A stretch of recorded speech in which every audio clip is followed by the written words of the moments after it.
क्या बात है यार, आप लोग वापस आ चुके हैं सिग्मा वेब डेवलपमेंट कोर्स में। I am really very happy कि आप लोगों ने इतना ज्यादा प्यार दिया है इस कोर्स को। हाई एनर्जी के साथ लाइक कर देना यार, क्योंकि सिग्मा फ्री कोर्स के लिए सिग्मा चैट्स का लाइक तो बनता है। आज के इस वीडियो में मैं आप लोगों को बेसिक स्ट्रक्चर समझाऊंगा एक वेबसाइट का किस तरह से दिखता है। उसी के साथ साथ मैं आप लोगों को एक ऐसी मोबाइल ट्रिक बताऊंगा जिससे आप लोगों को पता चलेगा कि आपके फोन में आप किस तरह से प्रीव्यू कर सकते हो अपनी वेबसाइट्स। आप लोगों से एक रिक्वेस्ट है कि आप लोग मुझे कमेंट सेक्शन में लिखकर बता दो कि आपको HTML आती है कि नहीं। That will help me structure this course better। इसी वीडियो में आप लोगों को चैट जीपीटी का इंपैक्ट बताऊंगा, क्योंकि चैट जीपीटी के बारे में काफी बातें चल रही हैं आजकल। आने वाले वीडियोस में मैं आप लोगों को क्विजेस भी कराने वाला हूं, तो बहुत ध्यान से इस वीडियो को समझना और सारे कॉन्सेप्ट्स को सीखना। चलते हैं कंप्यूटर स्क्रीन में, लेट्स रोल द इंट्रो।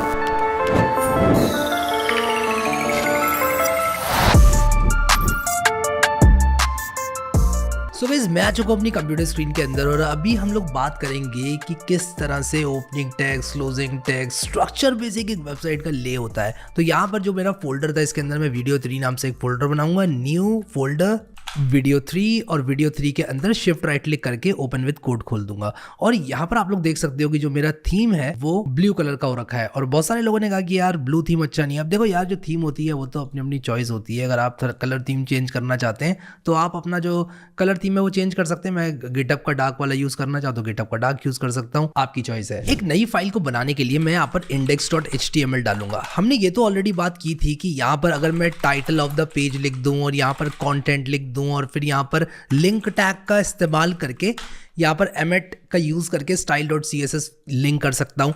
इतनी तेज इसलिए कर रहा हूँ क्योंकि ऑलरेडी पिछले वीडियो में इसकी बात हो चुकी है। और यहाँ पर अगर script.js यहाँ पर मैं लिख दूँ और यहाँ पर मैं लिख दूँ लेट अस से अलर्ट हेलो, तो मैं बार बार आपको ये नहीं बताऊंगा कि यार यहाँ पर मैंने अगर यहाँ पर स्क्रिप्ट टैग एक लगा दिया बॉडी से जस्ट पहले और उसके बाद यहाँ पर script:src लगाकर script.js कर दिया और फिर यहाँ पर क्लिक करके ओपन विद ब्राउजर कर दिया तो ये हेलो आ जाएगा। और यहाँ पर मैं अगर बॉडी का बैकग्राउंड रेड करूँ तो रेड हो जाएगा। ये सब मैं आपको नहीं बताऊंगा यार, क्योंकि ये ऑलरेडी मैं आप लोगों को बता चुका हूँ। आप लोगों को अभी मैं बताऊंगा कि ये जो स्ट्रक्चर है इसका क्या मतलब है, इतना बड़ा क्यों लिखा।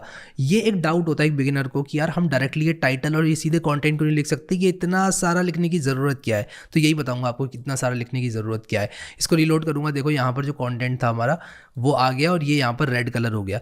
अब यहाँ पर आपने देखा कि मुझे पेज रिलोड करने की ज़रूरत पड़ी। आप में से कई लोगों का सवाल होगा रिलोड क्यों करने की ज़रूरत पड़ी जब ऑलरेडी ये लाइव रिलोड करता है। तो देखो मैंने CSS फाइल चेंज करी। जब मैं CSS फाइल चेंज करता हूँ एट टाइम्स हमें रिलोड करने की ज़रूरत पड़ जाती है। अगर आप HTML फाइल में चेंजेस कर रहे हो, HTML फाइल के चेंजेस को आपको इस तरह से रिलोड करने की ज़रूरत नहीं पड़ेगी।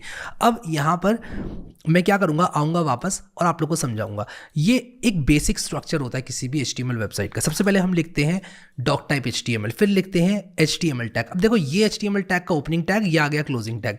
ये बॉडी का ओपनिंग टैग, ये आ गया क्लोजिंग टैग। ये आ गया हेड का ओपनिंग टैग, ये आ गया क्लोजिंग टैग।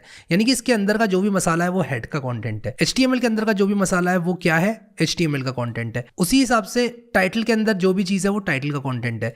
अब आप लोग कहोगे मेटा का कंटेंट क्या है फिर, तो मेटा होता है एक सेल्फ क्लोजिंग टैग। दो तरह के टैग्स होते हैं HTML में, एक होता है सेल्फ क्लोजिंग टैग और एक होता है पेयर टैग। पेयर टैग में क्या होता है कि आपका ओपनिंग टैग होता है, क्लोजिंग टैग होता है। तो ये बेसिक स्ट्रक्चर है HTML वेबसाइट का। अब यहाँ पर आपने देखा कि बैकग्राउंड रेड हो गया। ये किसकी बदौलत हो रहा है बैकग्राउंड रेड, ये हो रहा है CSS की बदौलत। अगर मैं CSS को यहाँ से हटा दूँ और CSS से कहूँ कि जल्दी यहाँ से हटाओ, क्या कहूँगा मैं इससे CSS से, जल्दी यहाँ से हटाओ, और जैसे ही मैं CSS से कहूँगा जल्दी यहाँ से हटाओ, इसको यहाँ से हटना पड़ेगा। पेज रीलोड करूँगा तो आप देख सकते हो यहाँ पर ये हट गया है।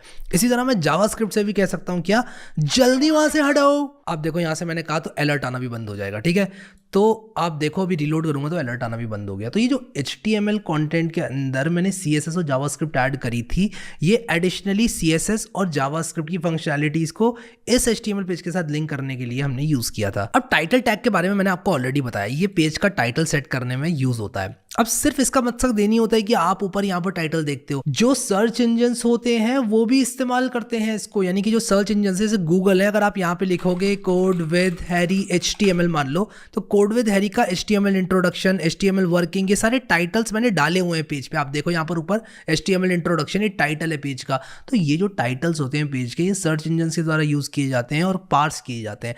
अब मैं यहाँ पर देखो पेज चेंज करूंगा अगर, तो यहाँ पर HTML वर्किंग हो गया इसका टाइटल।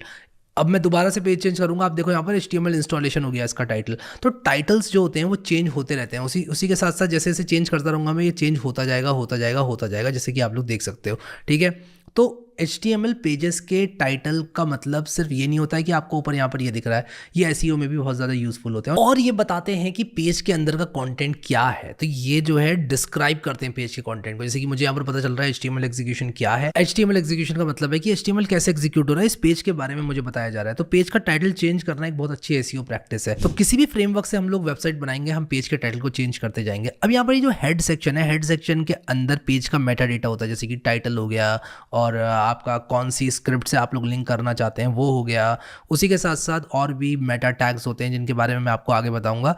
मेटा टैग्स का मतलब बेसिकली ये होता है कि HTML डॉक्यूमेंट कैसा है उसके बारे में बताया जाता है, कीवर्ड्स डाले जाते हैं, डिस्क्रिप्शन डाले जाते हैं। मेटा डिस्क्रिप्शन एक बहुत ही इंपॉर्टेंट कीवर्ड होता है SEO के लिए, यानी कि ये पेज किस बारे में है ये आप यहाँ पर लिख सकते हो। अगर आप मेरी वेबसाइट पर भी जाओगे तो आपको यहाँ पर देखने को मिलेगा व्यू पेज सोर्स में कि मेटा डिस्क्रिप्शन टैग लगा हुआ है। ये कॉम्प्रेस्ड HTML है तो इससे आप कंफ्यूज मत होना, बट यहाँ पर आप देख सकते हो कि मेटा डिस्क्रिप्शन टैग लगा हुआ है जो कि इस पेज को डिस्क्राइब करता है। अगर हम लोग गूगल की बात करें तो मेटा डिस्क्रिप्शन गूगल यहाँ पर दिखाता है। मैं यहाँ पर आप लोगों को ये दिखाना चाहता हूँ कि डॉक टाइप, HTML, इसके बाद हेड के अंदर क्या होता है कि पेज का Meta tags, title tags, script tags, link tags भी होते हैं। तो अब जो स्क्रिप्ट टैग होता है उसको आप बॉडी के जस्ट पहले भी डाल सकते हो और ऊपर भी डाल सकते हो, और क्या डिफरेंस है इसमें इसके बारे में आगे कोर्स में हम बात करेंगे। बट यहाँ पर आप देख सकते हो मैंने लिंक का इस्तेमाल करके CSS को दोबारा से ऐड कर दिया। फिर इसके बाद बॉडी जो होता है वो मेन कंटेंट होता है वेबसाइट का, जो कि आपको इस पेज पर दिखाई देता है, इस पेज पर। तो जो आपको इस पेज पर दिखाई देगा वो होगी बॉडी।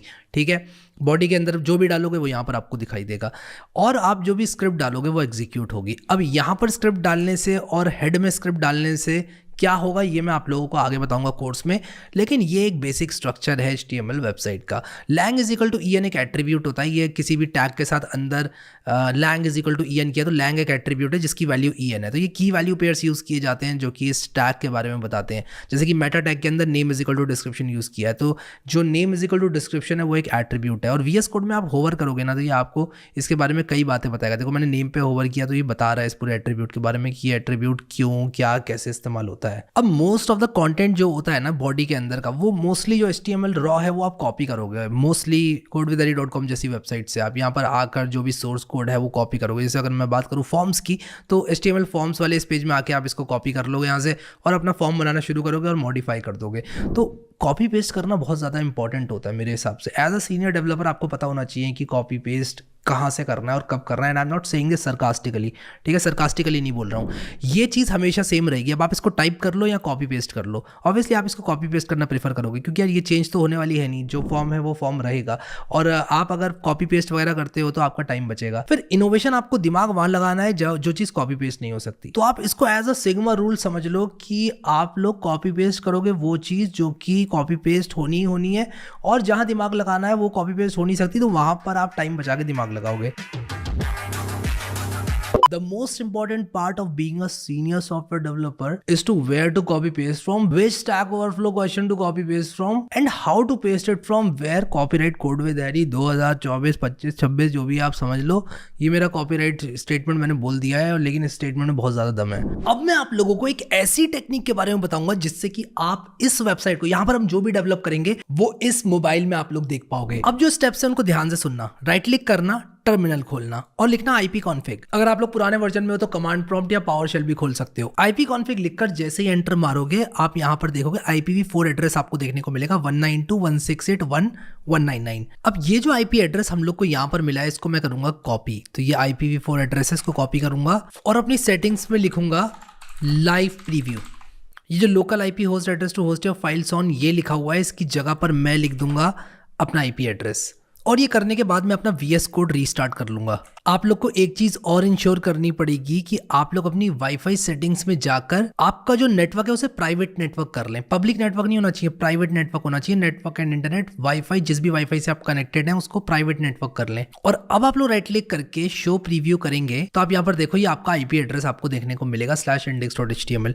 इसको मैं अपने फोन पे भी इस्तेमाल अब कर सकता हूँ। तो मैं ये IP एड्रेस यहाँ पर जल्दी से डालूंगा। तो मैंने डाला 192.168.1.199:5000। आपका 3000 भी हो सकता है, जो भी है आपका पोर्ट वो आप डालो और यहाँ पर देखो आप लोग, मेरी जो वेबसाइट है वो मोबाइल में प्रीव्यू हो गई है। ये ट्रिक बहुत ज्यादा काम आती है जब हम लोग अपने मोबाइल में प्रीव्यू करना चाहते हैं, क्योंकि आजकल ज्यादातर वेबसाइट्स फोन में देखी जाती हैं। तो हम चाहेंगे कि हमारे जो फोन के यूजर्स हैं वो अच्छी तरह से हमारी वेबसाइट का आनंद उठा सके। और कंप्यूटर में तो हम डेवलपमेंट कर ही रहे हैं, तो वो टेस्टिंग तो हो ही जाएगी। अब अगर आप लोगों ने पहले वीडियो में आकर रिव्यू नहीं डाला है अपना, तो मैं आप लोगों से रिक्वेस्ट करूंगा कि आप लोग पहले वीडियो में आकर अपना कोर्स को रिव्यू कर दो। मैंने पिछले वीडियो में आप लोगों से बोला था यार प्लीज इसको रिव्यू कर दो, एक इनिशियल रिव्यू डाल दो कि यार इतना कोर्स देखकर आपको कैसा लगा। आप लिख देना वहां पर इनिशियल रिव्यू। आप लोग जैसे ही लिखोगे इनिशियल रिव्यू तो लोगों को पता चल जाएगा कि इस कोर्स का इनिशियल रिव्यू क्या है। आप मुझे 5 में से स्टार्स देना, उसी के साथ साथ जो प्लेलिस्ट है डिस्क्रिप्शन में से इसको जरूर एक्सेस कर लेना। यहाँ पर क्लिक करके इसको बुकमार्क कर लेना, या स्टार पे क्लिक करोगे आप तो ये बुकमार्क हो जाएगी और ये आपके बुकमार्क्स में फिर शो होना शुरू हो जाएगी। मैंने इसको यहाँ पर सिग्मा वेब डेवलपमेंट कोर्स को बुकमार्क कर लिया। यहाँ क्लिक करके आप इसको सेव भी कर लेना। बहुत कम लोगों ने प्लेलिस्ट को एक्सेस किया, तो मैं चाहता हूँ सब लोग एक्सेस करें इस प्लेलिस्ट को, बुकमार्क करें और सेव भी करें इस प्लेलिस्ट को। तो प्लेलिस्ट को एक्सेस करें, वीडियो को लाइक करें, अपने गांव और ताऊ दोनों की जमीन मेरे नाम करें। Thank you so much guys for watching this video and I will see you next time.